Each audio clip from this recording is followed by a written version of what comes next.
Thanks, Tom. Afternoon, everybody. I'm going to build upon the ideas that Tom put up there, give you some insights into the key activities that we do within the business, and demonstrate our confidence in delivering our targets. We know what they are, and we know how to deliver them. So we'll go through this. First of all, before we do anything, we talk about safety and integrity in our business. It's the core of what we do. It is our license to operate. And all of our employees who are watching this now, they know those values. There's a lot of similarities between managing safety and managing integrity. Strong governance, processes, systems. First and foremost, leadership. Tone from the top, walking the talk. No substitute for that. And our management know how to do this, and we do it day in, day out. In safety, 2019, we had a step change year. We had two periods where we had 104 days without a lost time injury and 127 days without a lost time injury. A lost time injury is where you can't attend work the day after because you've hurt yourself. Just to give you an idea what that means, give it some reality. 127 days is 40 million man-hours.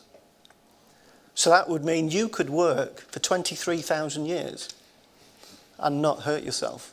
But more realistically, 23,000 of our people could work for a year and not hurt themselves badly. That is world class. That's why you're seeing us in the green. This is a competitive advantage for us. This is why we win work. This is why we don't lose contracts, because our customers need us to be safe. And when it comes to integrity as well, great achievement this year. We signed off the DPA. Enormous amount of work by everybody in the business to achieve this, and we achieved the sign-off. So a great milestone for us. But the key to it now on both safety and integrity is this is now part of our DNA. It's part of our operational behaviours. It now drives throughout the business day in, day out. It doesn't have to be driven every day by people in different places. It is part of what we do. But also, what's another part of what we do? We grow and make money. That's core to our business as well. And if we don't do that, then we're failing. And we are going to grow and we are going to increase margins. The targets are very clear. 5% compound annual growth rate on revenue, 2% increase in our bottom line gross margin. We've made good progress, but we still have some challenges. We know that. Part of this on the top line is winning work at the right price, and then delivering it to those prices, or better. When it comes to our margin challenges, we actually have two distinct challenges here. We have incremental gains in our engineering and maintenance business. It's stable. Tom's already talked about that. We'll show that again later. So that's incremental management, continuous improvement. But then we have to complete the turnaround within technologies, and we'll visit that again and give you a bit of an insight on some of the things that have happened through there.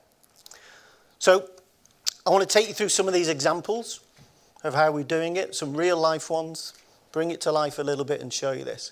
And we'll start by how we reduce complexity in the operations at the start of the year.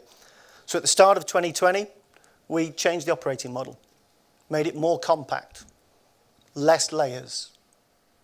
So now the operating units report directly into the COO, CFO. More compact, enabling faster decision making, empowerment into the businesses. A greater focus externally, less internal bureaucracy. Streamline reporting, really got to move that forward quickly without losing the core governance that we have, that we've learnt about, but also less approval requirements. Approving the projects that have the risks, not just that have the value. But we can't just do that. We've also got to make sure we continue to improve and actually accelerate that improvement. As you've seen, we haven't been doing it quick enough. So this is part of the change as well, to introduce what we call the Global Excellence Team. And this team drives growth and it drives margin improvement alongside the daily operations. So this is a team of in-house experts that will ensure in every region there's clarity on the targets and clarity on the actions to grow and increase margin. Because that's tough when you're delivering every day. So we always need to be pulled back. Remember, this is what we're going to do. It's not that pretty, it's not that sexy, it's just hard work. So let's have a look at some of these areas that we do. Let's have a look at global development. And this is about the future. It's about securing the future. Yeah, it doesn't happen dramatically quickly. I'll show you some examples, though, soon of where we've won work and we're on the journey and the value is to come. So we're in progress here. Part of the key area here on growth, facilitating it, is we bring our companies together. We have a great portfolio of services and we have a great network where we work. We bring these companies together to provide services to customers that reduce the interfaces. So they have to do less and we do more. And that provides value to the customers. And it provides us both with additional value. We get better margin, they get lower cost. Also, we talk about digital, and we'll get into a little bit more detail there of where now is the time to deliver on our digital portfolio. We're bringing it into our core offering so that, again, we can drive efficiency, not just for the customer side, also for our internal side. We'll show some examples of where we've won that. So let's look quickly at that digital landscape and what does it actually mean about bringing together both sides of this. So it's our digital expertise and our domain experience. I'm not going to go down all of them, you'll probably be pleased to hear. Just going to talk about a nice simple example, which is industrial tube. It's a great example of where we use the latest technology to make, I still call them videos, make a video, put it online, people can learn from them. You can have your glasses out on site and it takes you through how to repair something. And that's been a key tool we've been selling to customers. But it's a key tool in engaging our workforce and improving their skills and improving what they do. And by bringing that in now, alongside what we do, on every contract, we're exposing this to lots of customers who now see it, want it, use it. And you can go down all of these lists, whether it's the BMC, the Maintenance Concept Analytics, of where we're able to predict the work more, and not just for the customers, for ourselves as well. Gives us both of these benefits. And when we start looking at the examples of where we've used these, and this isn't theory, this is now reality. The one in the middle there is the best example we've seen so far of where this is, you can see the values. This is a significant contract. Major contract won. One key differentiator, our digital vision. That's not us saying it. That's the customer telling us, this is why you got it. Do you see revenue in digital next for that? No, you don't. Do you see revenue in the UK business for it? Yes, you do. Have we got a pathway to improve the efficiency on that contract for the customer and for us? Yes, we have. And all of these, as we go through them, you'll see the value is to come. None of these are in the past. Not going to show you a single example that's in the past. All value to come. Christina talked about the contract with BP and very politely also pronounced where it is for me. I'm not going to go there. So this was one of the orders that was delayed from last year into this year. Was secured, signed up January the 15th. Significant value, lower triple digit millions, I believe is the sort of phrase that we use. And this was one because we came up with a concept. Two companies from Bilfinger, Technologies business and the Austrian business, coming together with a concept, a modular concept for manufacture and installation. Why? Reduces the cost. We can do it very efficiently off-site. 180 pipe bridges, longer than this room. 25 kilometres of pipe within them, all manufactured off-site, trucked to the site, lifted in, piece after piece after piece. Minimises the amount of site work, which is more hazardous and more expensive. And we did that in collaboration with our customer. This wasn't a tender. This was an idea that we built together and went through that design process together. And then we produced a price together. That's by far the best way of getting work, working with our customers. Another area here, again, won't go it. Tom talked about it very briefly in Ruwais. Our first major maintenance contract in the Middle East. Fantastic. A great job by the people out there to win this. And we won 2 lots here. No other contractor won 2. We won 2. First major contract. Why would they give us 2? Customer coverage. The major shareholder of that particular asset works with us all across Europe. Has confidence in Bilfinger. Knows us. And that's why we're able to do that. First contract, there'll be more to come. Been waiting for this piece. Bit of a project called Hinkley Point. So, we've been talking about this for a long time. We're a strategic supplier to Hinkley Point. We've been receiving orders throughout 2019. Progress has been being maintained. Yeah, we've got lots of work going on. We've got engineers on the ground. We're accelerating it. When will we get the big orders? We got one yesterday. Contract, first big order, 68 million euros was signed yesterday. You'll see it in the press next week. Can't be released because EDF are having their results day tomorrow and don't wish us to do that. They've kindly allowed us to voice that here. So that's the first one. The next big one, which will be the NSSS, where we're already the strategic supplier, that will happen. Give ourselves a bit of leeway, H1, but it will happen in H1. Contracts are well drafted. Everything is agreed. That's underway. We'll win more work on there. Not as sizable as that, but we'll win more work, probably above the estimates that we have here. So we're on the ground. Our resources are increasing. We're a key partner to EDF, and we have the first major contract.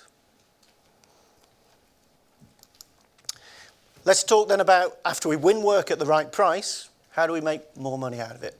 And it's these differing areas. So first of all, talk about how do we do incremental margin improvement. Deliver the year. Always been the mantra, deliver the year. I just want to pick up on a couple of areas here. Operational KPIs. It's an area we have to do more in to enable us to look forward more, to change what will happen rather than react to what has happened. Whether that's in utilisation or efficiency of our people, we need to be able to plan better how we use them. And this is a key part of what we need to do. An area as well, Tom briefly touched on it, about performance culture. Got examples of both of these to come. And this is about not only the attitude of people, but it's about training them as well in lean processes. How do you drive waste out of the businesses? How do you analyse? How do you look at these things properly? And also, really importantly, rewarding them for success. I get my fun and kicks being in this business by being successful. That's the enjoyment. And lots of other people do as well. And we want to reward them for that. And they want to be successful. And they have the ambition and drive to do that. So let's look at a couple of examples. I'm not going to go through all of these. Let's look at KPIs in action. So Tom already referred to it very kindly. In Antwerp, this is a total refinery. And actually, the business that operates here is one of our best industrial services businesses that we have. By far one of our best. But we had a contract there was not delivering on margins or delivering satisfaction for the customer. And we weren't happy either, obviously. So we went in, identified the problem, admitted to ourselves we need to improve. Started measuring KPIs, down to the basic levels, the daily output. How much are we putting up per hour? How much are we getting back per euro per person? What's the waste? Real detailed waste analysis. Where are we losing time? And start mapping that out. And then when you have those measurements, you can start to standardise the processes of how do you get the logistics right in the morning? How do you get the materials to the right place? You know, we start work at, I do this run with people quite a few times, you know, we start work at 7:30 in the morning, 7 o'clock in the morning. It could be a horrible day, it could be a beautiful day. You've got to get to site, you've got to put your overalls on, you've got to get your toolbox tour, you've got to get out there, you've got to have your safety briefing, you've got to get put to work. Boom, and you're ready to work. That takes 15 minutes. Now you've got 15 minutes to get 2 tons of scaffold over there. You can't do it. So you've got to do it the night before. Yeah, and these are the logistics and the challenges that not also how do we manage our people, how do we get the customer to manage their process to enable us to do that? Otherwise, we're always going to fight a losing battle. So it's that pushback, working together, customer collaboration. What do we do there? 35% improvement, fantastic. Took us up to a level we can cope with. More importantly, customer gave us 2 contracts. They saw what we did, they saw how we worked together. Turnaround this year is happening on that site. Just won a 3-year extendable by 2-year maintenance contract. Same site. That's how you win work. Work with customers, make your performance better, make their performance better. Last one of the examples is about performance culture. If you remember, a few years back we had the slump in the oil price, really went down in terms of spend within the North Sea. Lots of margin pressures. Yeah, and we had to cut prices to keep work. We had to cut prices to win work. And you can't carry on like that. So how do you get back? You have to increase your efficiency. And this can't just come from a few people at the top thinking how they do it. It's got to come from everybody in the business. So this business set off, it was the BTOP program, started this, kicked off. And right from the bottom up came up with some great ideas. And I'll just talk about a couple of them. One of them, quite high level, we had our own in-house training school. We used to train our people within that. And it was great work. Well, when you've got less people, less work, you've got underutilization. You've got fixed assets you're not using and whatever. So what did we do? We got a group of people together, competitors and customers, outsourced our training school. And now that trains people in the industry. No longer a potential underutilization for us and of huge value to the business. Saves us about 500,000 a year. A nice big example, and also makes us more agile. If we take out those underutilization impacts, we are more agile. The other example, one of my favourites. This is bottom up. We had a suggestion came in. We have transient workers, so they might come in 5, 6, 10 weeks in the year. Very simple statement. Why do we give guys who come in for the summer the standard pack, standard start pack? Because it contains a winter coat. As simple as this. What? We're having people working all summer and we give them a winter coat and they take it home and put it in the garage. And this was one of the lads who experienced this. It saves us £3,000 a year. It's not about how much it saves. It's the attitude that everybody was getting involved. How can we make this business better? And they succeeded. They put 1.9% back on the margin, back on the EBIT line in a very tough environment. And these guys are number 1 in industrial services in the UK side of the North Sea. Let's talk about technologies. So, we briefly referenced, it's 5 businesses. 3 of those businesses are good businesses. They're growing, they're above our average profit. Good, sound businesses. Yeah, in good, high-value markets as we go forward. We've got 2 that are still challenges. One of them out of the old power units. It's taken longer than we thought to do that. It's been through restructuring. What have we now recently done? We've, at the end of last year, made the decision to exit what is called the conventional power performance market. So this has produced, over the last few years, a number of the legacy projects that we've had, and also some of the difficulties. So where we've been taking performance risks for steam and things like that, we've exited. People will be leaving the business. No longer doing that. It's too high risk, and there's not the levels of reward the other side. So we're out. That business will concentrate on the nuclear market, and you heard that. Hinkley Point's coming through. The nuclear market's profitable for them. Yeah, Hinkley Point will keep us going, and then there'll be other ones after that. The emissions control market, which isn't just the maritime scrubbers. It is also what we do in the cement. It is also general sulfur dioxide control. Yeah, so again, we have agility in that market to deploy our resources into other places as those markets change. And they do. as everything does. And also, where we are continuing to do industrial work, we are partnering that business up with other Bilfinger businesses. The BP contract referenced before, use the technology skills, but with a great delivery team from within Bilfinger to support as well. Minimise, reduce, eliminate the risks. The other one then is a family-owned business based in France. Probably not too difficult to isolate which one it is. And that's had some troubles.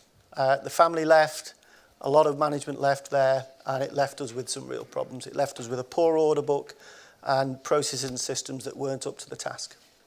So we've had to rebuild this.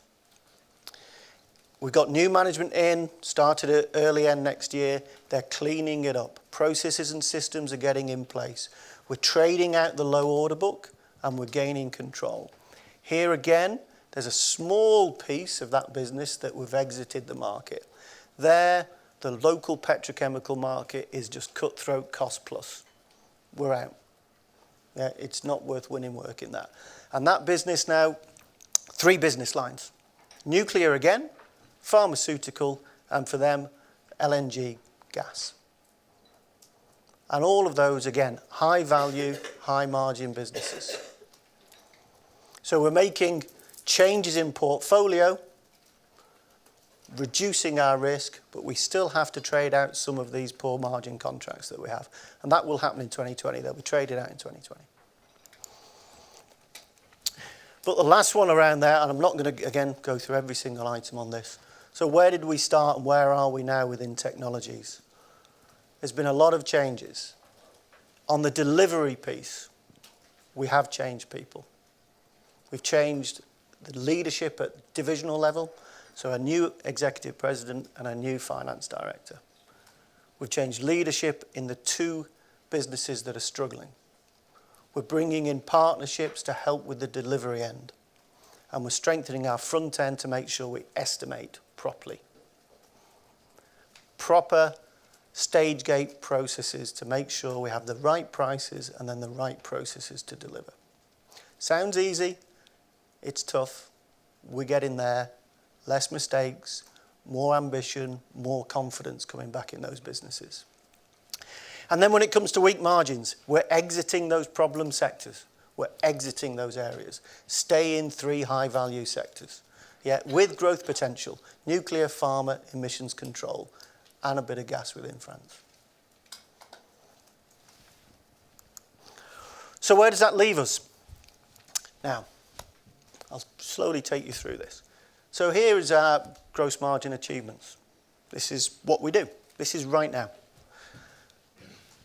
And we show here, these are our activities. Engineering, industrial services, so insulation, scaffold, painting, the maintenance work, multi-service, construction. And here's our target line for gross margin. And you can see 85% of our revenues are on, around, or above our target margin. This is where incremental margin improvement works. Under control, yeah, low volatility on the margins, you can build. We keep contracts, you can grow. It's very hard to grow when you're losing contracts. We keep them. So this area, solid. Careful I don't trip over. In the auxiliary area, talked about it, there's 2 types of businesses in here. There's some that we tried to make work, we brought them back to okay margin performance, but they're not going to get any better, and they're probably best being with another owner. So we've moved them into OOP, and we'll look at making sure we can get the best price we can for them. There's others that still remain here. Margins are slightly low, but they have a place because actually customers need these services. And we need to change how we sell them and start to link these up with some other areas of the business. Otherwise, some of these areas won't be able to win work. Insulation being a particular challenge in there. Making money in insulation, you link it up in the full cycle within the scaffold areas as well and painting. Then we have technologies. The margin potential is still there, and we see it. We just get dragged back by the challenges that we have and the failures that we have. And we've got to reduce those and eliminate those. We have the people in place to do that. We have the processes in place to do that. There'll still be the occasional stumble, but we're well on the way to doing this. So very, very briefly, that's why I'm confident. Woo, these guys are confident. We've got the actions in place. Get the gross margin to 12%. And then we'll see where we go after that. 2% on the gross margin by 2021, and then we move on. Okay, over to Christine for some financials.